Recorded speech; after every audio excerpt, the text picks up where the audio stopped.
Congress, I have the high privilege and distinct honor of presenting to you His Excellency Jens Stoltenberg, the Secretary General of the North Atlantic Treaty Organization.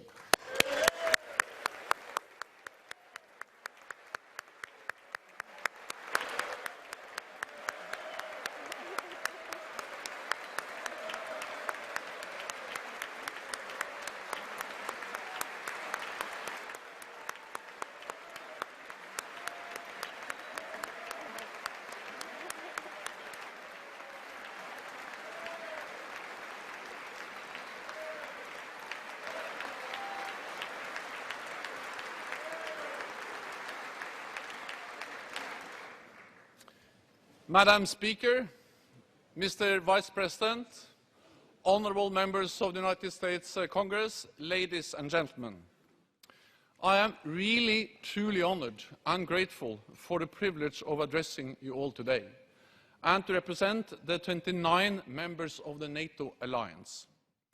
70 years ago tomorrow, NATO's founding treaty was signed in this great city. And on that day, President Truman said, "We hope to create a shield against aggression and the fear of aggression, a bulwark which will permit us to get on with the real business of government and society, the business of achieving a fuller and happier life for all our citizens."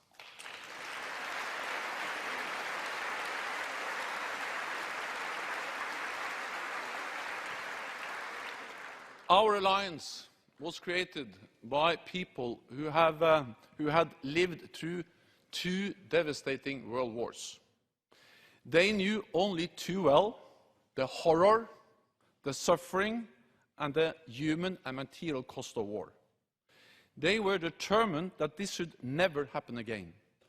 And they were also determined to stand up to the expansion of the Soviet Union, which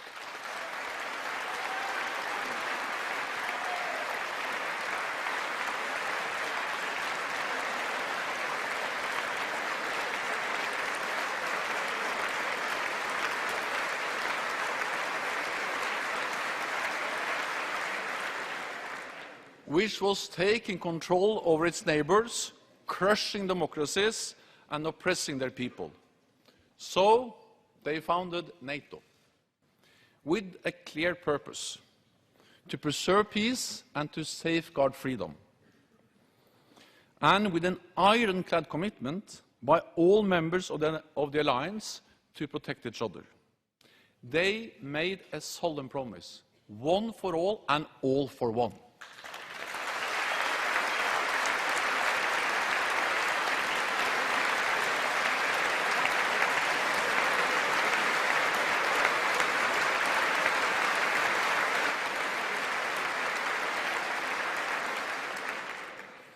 This commitment has served us well. Peace has been preserved, freedom maintained. Yes, allies have been involved in conflicts in different parts of the world, and allies have suffered the pain of terrorist attacks. But no NATO ally has been attacked by another country. The Cold War ended without a shot being fired in Europe, and we have experienced an unprecedented period of peace. So the NATO alliance is not only the longest-lasting alliance in history, it is the most successful alliance in history.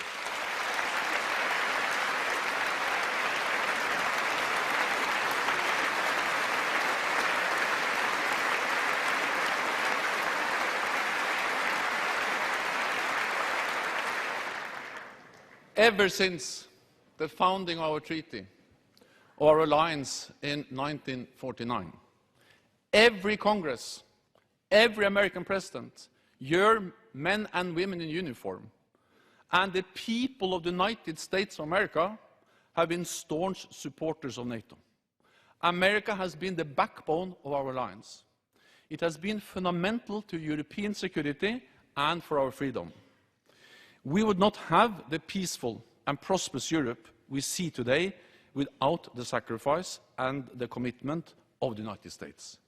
For your enduring support, I thank you today.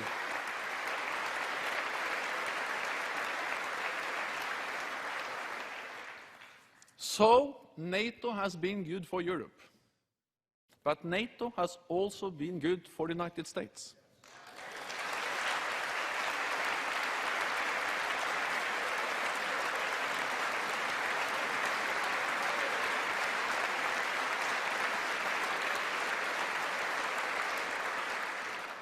The strength of a nation is not only measured by the size of its economy or the number of its soldiers, but also by the number of its friends.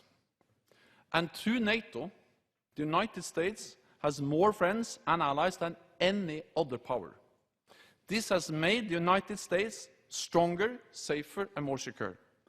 Madam Speaker, Mr. Vice President, it is good to have friends.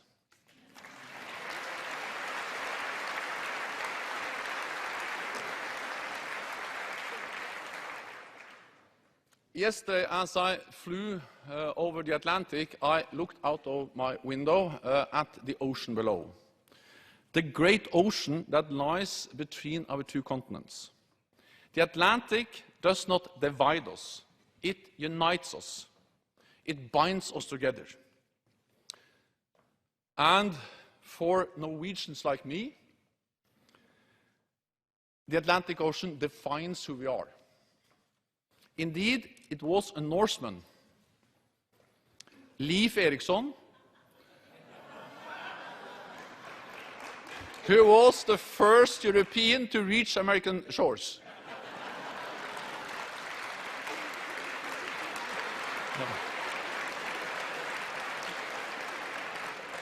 Almost 1,000 years ago. A fact more people would know if he hadn't left so quickly and decided not to tell anyone about it. For adventurers like Leif Erikson, the Atlantic Ocean was never a barrier. Rather, it was a great blue bridge to new lands and new possibilities. For millions of Europeans, it has been a bridge to freedom, sanctuary, and hope. My grandparents were among them. My mother was born in Paterson, New Jersey.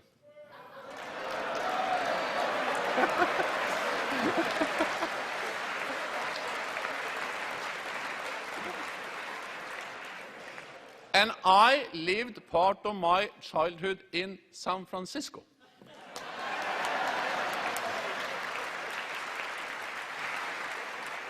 So this has given me a sense of kinship with this wonderful country, a kinship that has only grown throughout my life. For instance, I remember well during the Cold War when I was a conscript in the Norwegian Army. Our forces were trained and equipped to hold the line. But we knew that we could not take on the might of the Soviet Union alone. And Norway is actually bordering the Soviet Union, or was bordering the Soviet Union in the Cold War. But we also knew that we were not alone. We knew that if needed, our NATO allies, led by the United States, would soon be there with us. We enjoyed a level of security that only our transatlantic alliance could provide. So thanks to NATO, as a young man during the Cold War, I felt safe. And that says something about the strength of our alliance. Madam Speaker, Mr. Vice President, members of Congress. At the entrance to the NATO headquarters in Belgium, there are two monuments. One, a piece of the Berlin Wall, designed to keep people in and ideas out. It failed. It failed.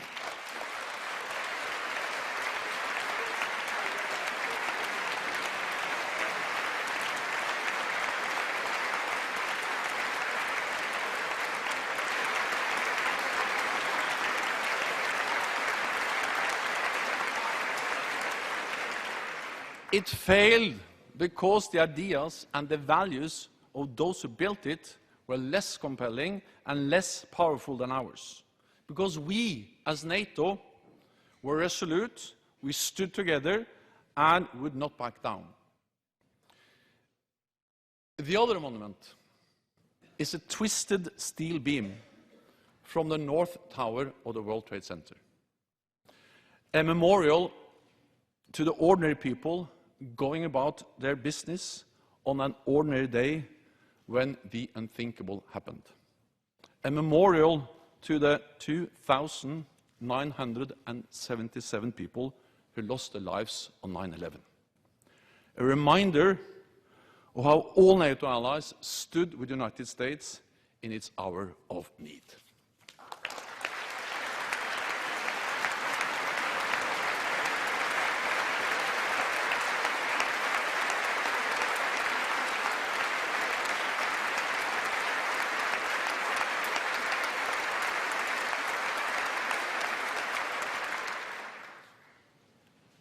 One monument is a symbol of freedom, the other a symbol of solidarity. Both are symbols of NATO, who we are and what we stand for, what so many of our brave men and women have fought for and sometimes died for. But not in vain and not alone. The men and women of our armed forces have served together over.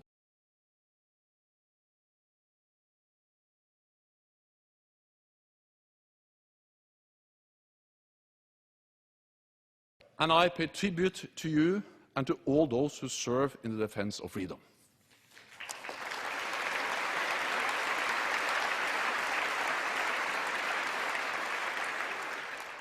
There is no higher cause than freedom. And in these two monuments, we see the challenges we have overcome as an alliance. We deterred the Soviet Union during the Cold War, stopped wars and atrocities in the Balkans, fought terrorism from Afghanistan to the Middle East, welcomed the newly free nations of Central and Eastern Europe into our alliance, helping to spread democracy, peace and prosperity. And NATO's door remains open. This year, the Republic of North Macedonia signed the accession protocol. And with your support,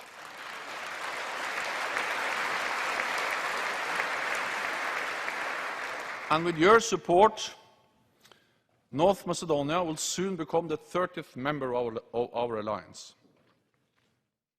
So what started in 1949 with 12 members has proven a powerful force for peace, an alliance that others strive to join, showing the historic success of NATO.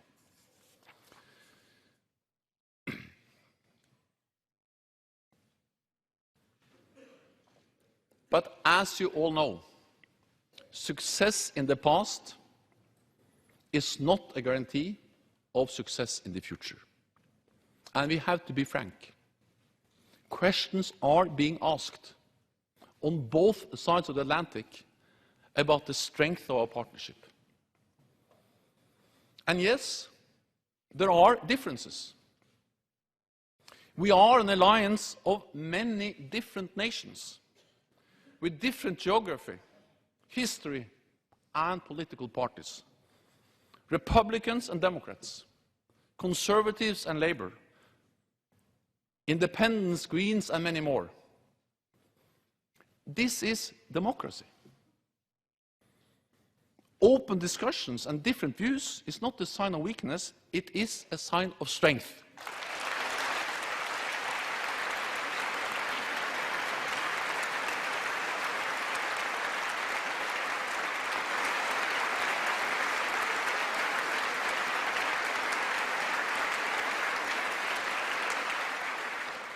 So we should not be surprised when we see differences between our countries. Today, there are disagreements on issues such as trade, energy, climate change, and the Iran nuclear deal. These are serious issues with serious disagreements. But we should remember that we have had our disagreements also before. The Suez Crisis in 1956, the French withdrawal from military cooperation in NATO in 1966, or the Iraq War in 2003, which was strongly supported by some allies and equally strongly opposed by others. The strength of NATO is that despite our differences, we have always been able to unite around our core task: to defend each other, protect each other, and to keep our people safe.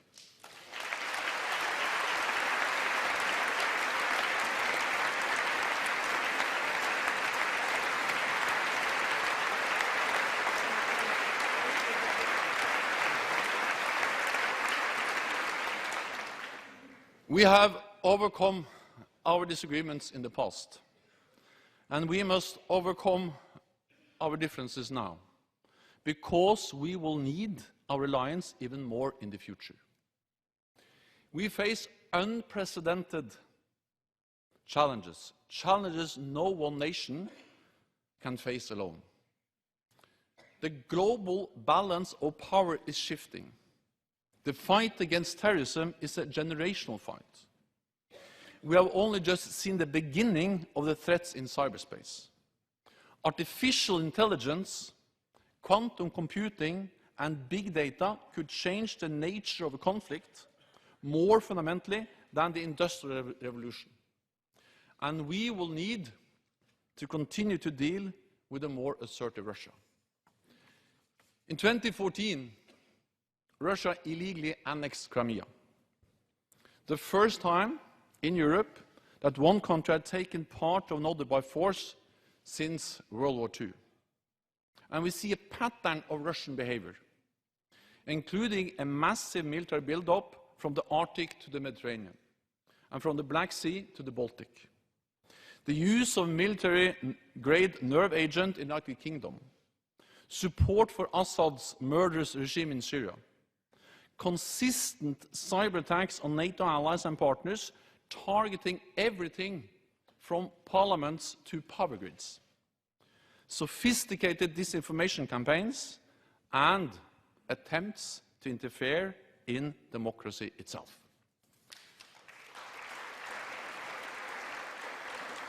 NATO has responded with the biggest reinforcement of our collective defense in decades.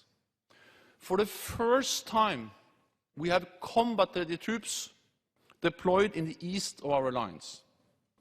We have increased the readiness of our forces, tripled the size of the NATO response force, modernized our command structure, bolstered our cyber defenses, and we have stepped up our support to our close partners, Georgia and Ukraine, sovereign nations with a sovereign right to choose their own path.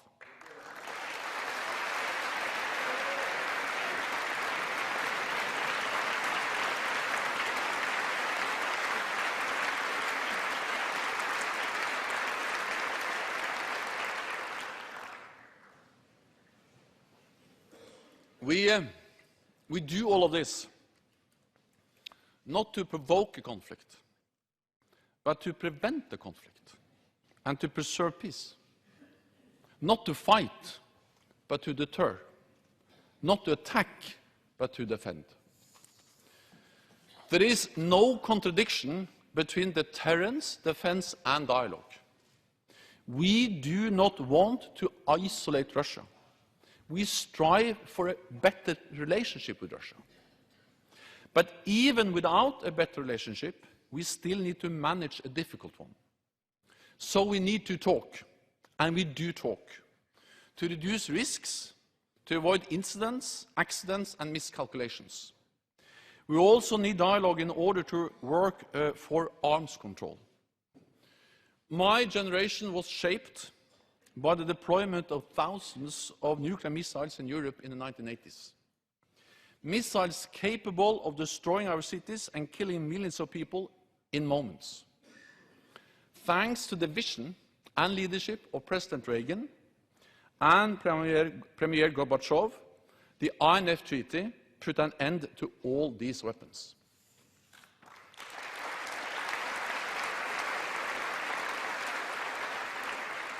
But today they are back. Russia has deployed new missiles in Europe. They are mobile, hard to detect, nuclear capable, cut the warning time to just minutes, and reduce the threshold for the use of nuclear weapons in an armed conflict. NATO's position is united and clear. Russia is in violation of the INF Treaty. There are no new American missiles in Europe, but there are new Russian missiles. I continue to call on Russia to return to compliance with the INF Treaty.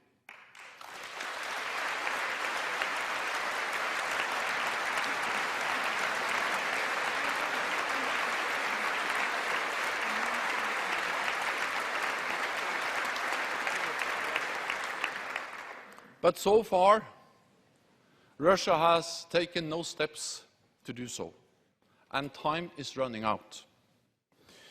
We do not want a new arms race. We do not want a new Cold War. But we must not be naive. An agreement that is only respected by one side will not keep us safe. So we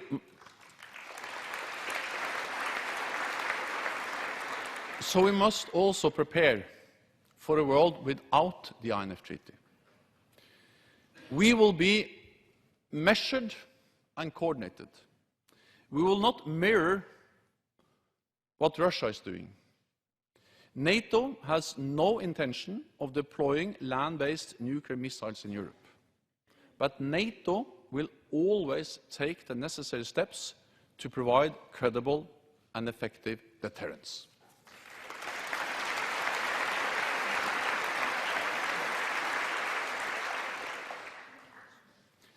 Madam Speaker, Mr. Vice President, the fight against terrorism also demands our collective effort. The attacks on 9/11 made that clear. NATO's response to those attacks was swift. Within 24 hours, and for the first and only time in our history, we invoked Article 5 of the Washington Treaty, the Collective Defense Clause, which states, "An armed attack against one shall be considered an attack against them all." So 9/11 was not only an attack on the United States, but against all NATO allies. Within days, NATO aircraft were patrolling American skies. And in the wake of 9/11, NATO soldiers went to fight side by side in Afghanistan to prevent that country from ever again becoming a safe haven for terrorists who could attack us here at home. Over the years, hundreds of thousands of troops from Europe and Canada have served in Afghanistan. Over 1,000 have paid the ultimate price, and many more have been seriously wounded. We honor their service and their sacrifice.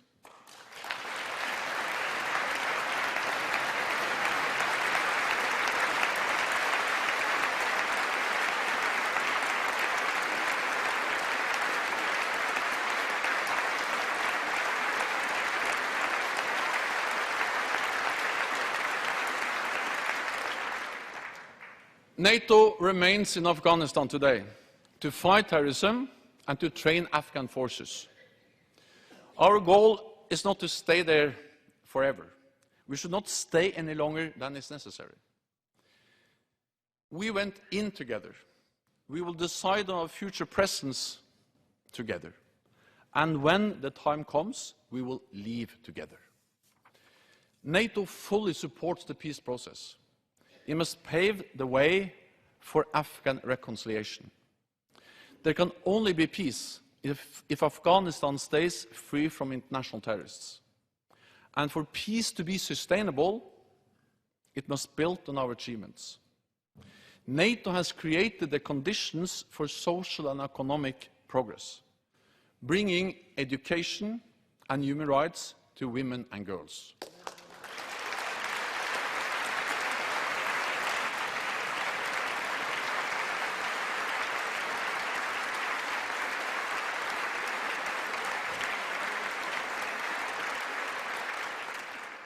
Their rights must be preserved. NATO is not only fighting terrorism in Afghanistan. We are also part of the global coalition to defeat ISIS. The coalition has made remarkable progress. Once ISIS controlled an area roughly the size of Virginia, they imposed a twisted ideology on millions. They beheaded people, burned people alive, and traded women as sex slaves. We should never forget their brutality. And thanks to American leadership and our collective effort, we have stopped this brutality, and millions of people have been liberated.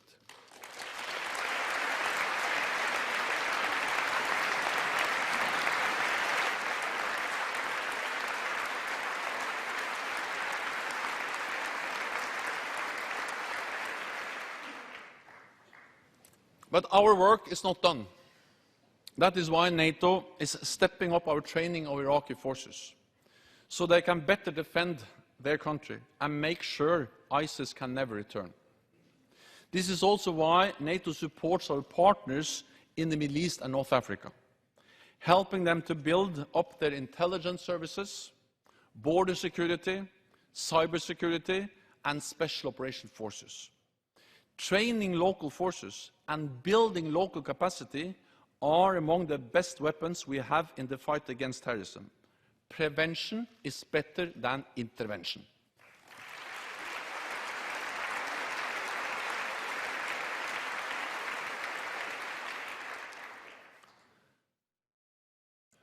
Madam Speaker, Mr. Vice President, some of you here today will have been directly affected by terrorism. You may have lost friends and loved ones. You know the reality of terrorism.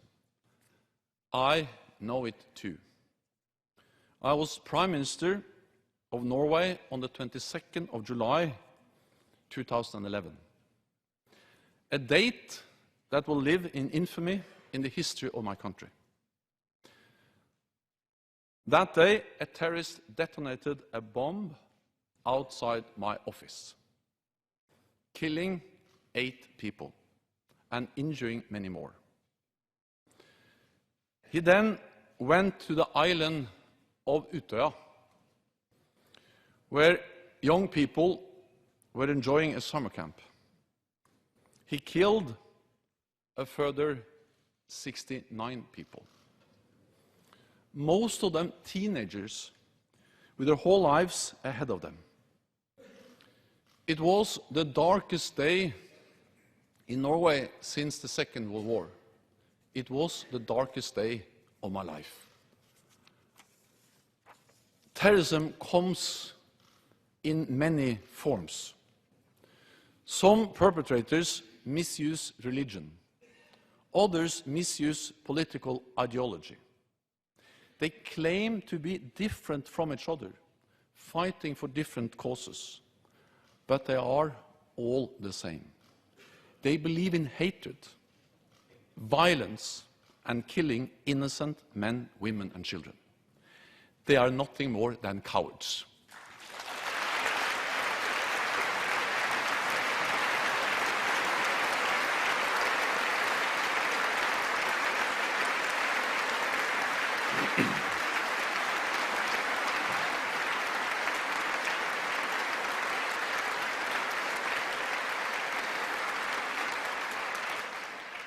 Terrorists attack our freedom, our values, and our way of life. Our answer must be more openness and more democracy. Our values will prevail. Freedom will prevail over oppression, tolerance over intolerance, and love will always prevail over hate.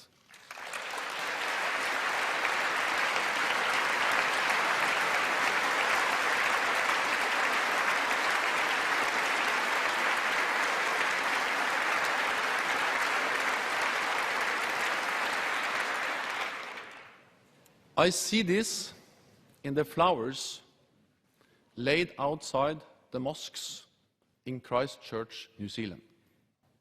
I see this in the lives led by the young survivors of the attacks in Norway. And I see this in New York and Washington, two indomitable cities, cities that were not intimidated, not defeated, but which rose stronger than ever from the horror of that September morning.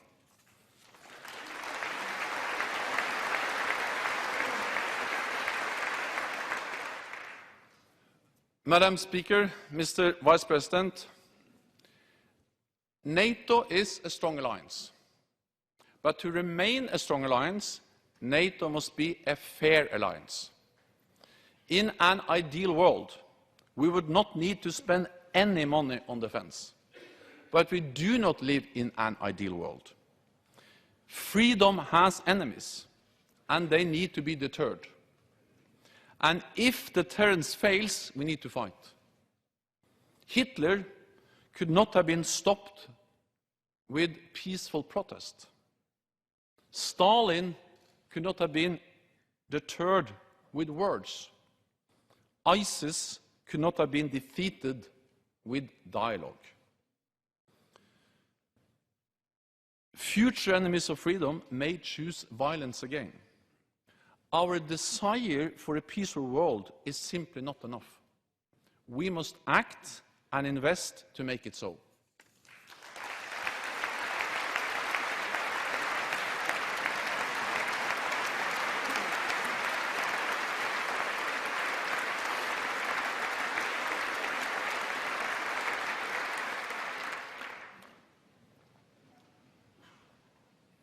NATO allies must spend more on defense.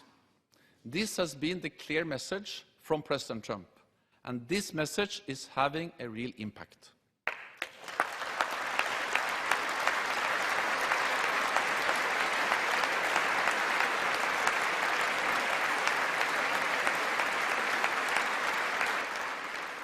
After years of reducing defense budgets, all allies have stopped the cuts.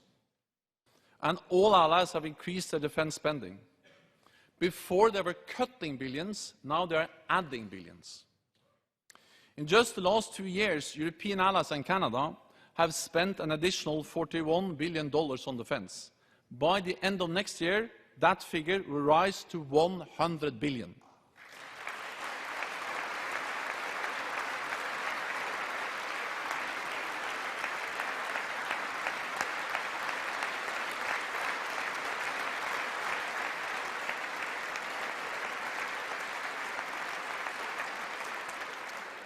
This is making NATO stronger. That money will allow us to invest in new capabilities our armed forces need, including advanced fighter aircraft, attack helicopters, missile defense, and surveillance drones. This is good for Europe, and it's good for America. America's NATO allies provide important capabilities, including tens of thousands of intelligence personnel and cyber experts, giving the United States better eyes and ears where you need them, from tracking submarines in the Arctic to taking down the cyber networks of ISIS. And Europe provides the US with a platform to project power around the world. Last year, I was in Fort Worth, Texas.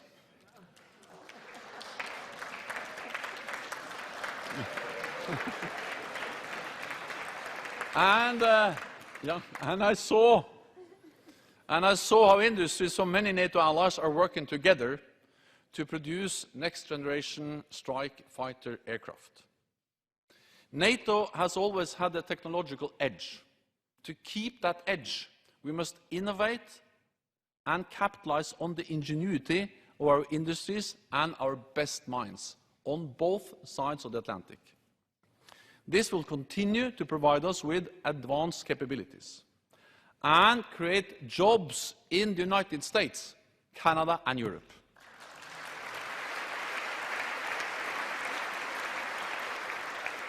So our transatlantic bond is not just about security. It is also about prosperity. It is not by chance that Article 2 of the Washington Treaty encourages economic collaboration between our nations.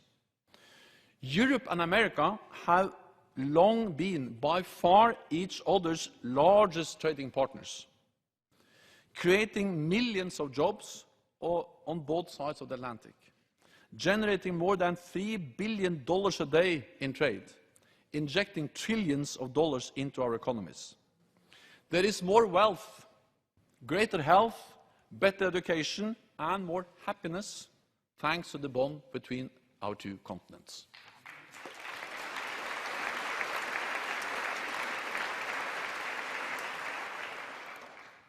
Madam Speaker, Mr. Vice President, the ultimate expression of burden sharing is that we stand together, fight together, and sometimes die together. I have visited Arlington National Cemetery to pay tribute to all those American soldiers who have given their lives, many of them in defense of Europe. 2 world wars and the Cold War made it clear how important America is to the security of Europe, and equally that peace and stability in Europe is important to the United States. Our alliance has not lasted for 70 years out of a sense of nostalgia or of sentiment. NATO lasts because it is in the national interest of each and every one of our nations. Together, we represent 1 billion people. We are half of the world's economic might and half of the world's military might. When we stand together, we are stronger than any potential challenger, economically, politically, and militarily.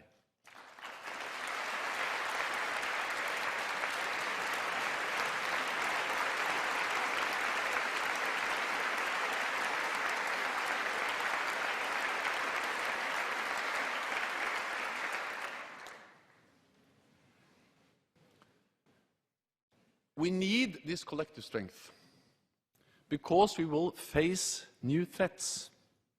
And we have seen so many times before how difficult it is to predict the future.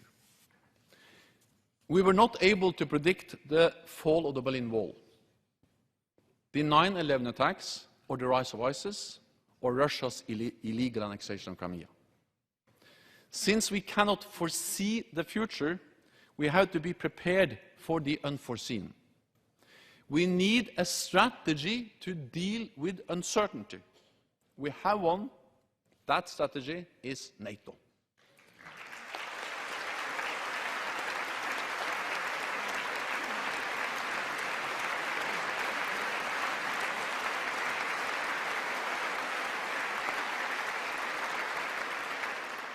A strong and agile NATO reduces risks and enables us to deal with surprises when they happen, and they will happen. NATO is the most successful alliance in history because we have always been able to change as the world changes, and because, despite our differences, we are united in our commitment to each other.